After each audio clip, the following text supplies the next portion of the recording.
అందరికీ వందనాలండి. మొదటి కొరింథీ పత్రిక 7వ అధ్యాయాన్ని చదువుకుందాం.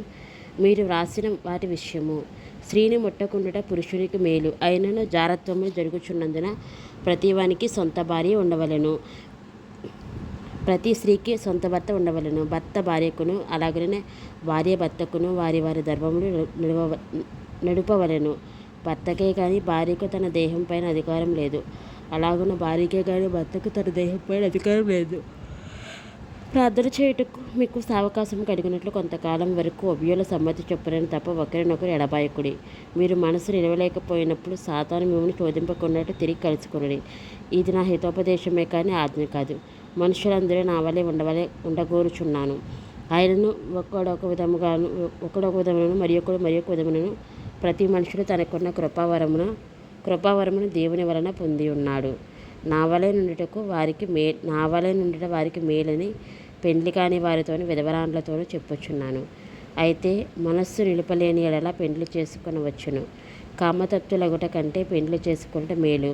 మరియు పెండ్లి అయిన వారికి నేను కాదు, ప్రభువే ఆజ్ఞాపించినదేమనగా, భార్య భర్తను ఎడబాయకూడదు, ఎడబాసిన ఎడల పెండ్లి చేసుకొనకూడదు, లేదా తన భర్తతో సమాధాన పడవలెను. మరియు భర్త తన భార్యను పరిత్యజించకూడదని ప్రభువు కాదు, నేనే తక్కిన వారితో చెప్పున్నదేమనగా, నీ సహోదరునైనను అవిశ్వాసురాలైన భార్య నీ సహోదరునికి ఎవరికైనా అవిశ్వాసురాలైన భార్య ఉండి ఆమె అతనితో కాపురము చేయని ఇష్టపడని ఎడల అతడు ఆమెను పరిత్యజింపకూడదు. మరియు ఏ స్త్రీకైనా అవిశ్వాసైన భర్త ఉండి ఆమెతో కాపురం చేయని ఇష్టపడని ఎడల ఆమె అతని పరిత్యజింపకూడదు. క్షమించండి, మళ్ళీ చదువుతాను.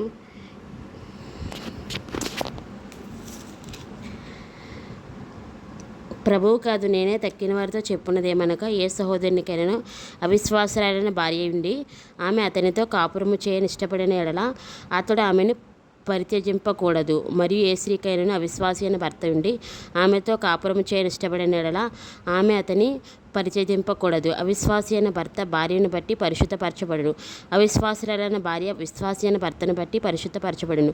లేని ఎడల మీ పిల్లలు అపవిత్రులై యుందురు, ఇప్పుడైతే వారు పవిత్రులు. అయితే అవిశ్వాసి అయిన వాడు ఎడబాయవచ్చును. అట్టి సందర్భంలో సహోదరునికైనను సహోదరికైనను నిర్బంధం లేదు, సమాధానం కొనుటకు దేవుడు మనల్ని పిలిచి ఉన్నాడు. ఓ స్త్రీ, నీ భర్తను రక్షించుకుందువో లేదో నీకేమి తెలియను? ఓ పురుషుడా, నీ భార్యను రక్షించుకుందువో లేదో నీకేమి తెలియను?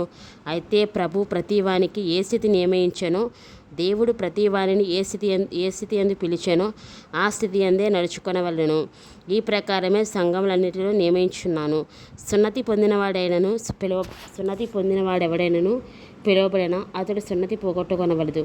సున్నతి పొందనివాడై పిలువబడిన సున్నతి పొందవలదు.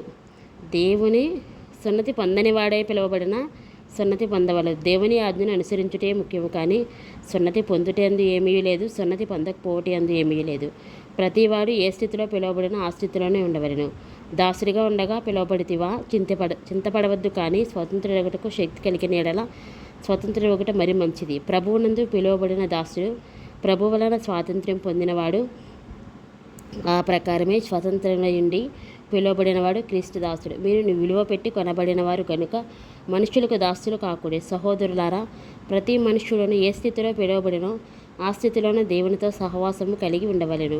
కన్యకల విషయమై ప్రభు యొక్క ఆజ్ఞ నేను పొందలేదు, కానీ నమ్మకమైన వాడునై ఉండుటకు ప్రభు వలన కనికరం పొందినవాడనై నా తాత్పర్యము చెప్పుచున్నాను. ఇప్పటి ఇబ్బందులను బట్టి పురుషుడు తానున్న స్థితిలోనే ఉండుట మేలని తలంచుచున్నాను. భార్యకు బొద్దులవై ఉంటివా, విడుదల కోరవద్దు. భార్యలకు విడిగా ఉంటివా, వివాహం కోరవద్దు. ఆయనని నీవు పెండ్లి చేసుకునను పాపం లేదు, కన్యక పెండ్లి చేసుకున్నను ఆమెకు పాపం లేదు.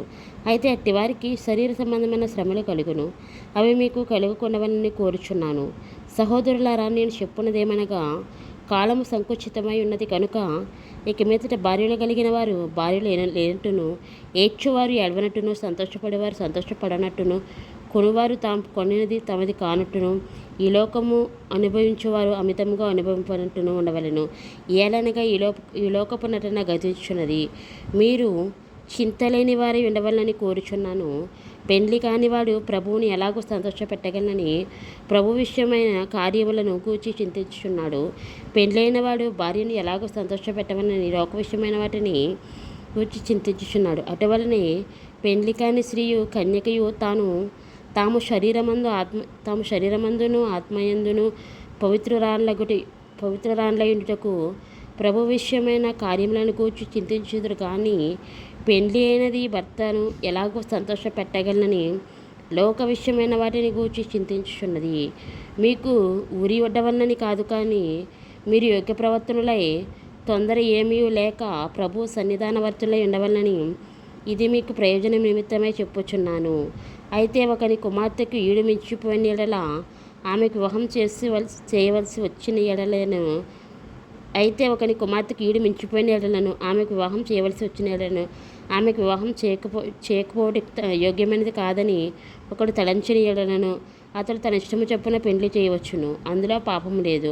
ఆమె పెండ్లి చేసుకొనవచ్చును. ఎవడైనా తన కుమార్తెకు పెండ్లి చేయని అవసరం లేక ఉండి అతడు స్థిరచిత్తులను తన ఇష్ట ప్రకారము జరుప శక్తి గలవాడునై ఆమెను వివాహం లేకుండా ఉంచవలని తన మనసులో నిశ్చయించుకునేలా బాగుగా ప్రవర్తించుచున్నాడు. కాబట్టి తన కుమార్తెకు పెండ్లి చేయువాడు బాగుగా ప్రవర్తించున్నాడు. పెండ్లి చేయనివాడు మరి బాగుగా ప్రవర్తించున్నాడు. భార్య తన భర్త బ్రతికి ఉన్నంతకాలం బద్ధురాలయుండును. భర్త మృతి పొందిన ఎడల ఆమెకు ఇష్టమైన వారిని పెండ్లి చేసుకొనుటకు స్వతంత్రాలయుండును. కానీ ప్రభువునందు మాత్రమే పెండ్లి చేసుకొనవలెను. అయితే ఆమె విధవరాలుగా ఉంటేనే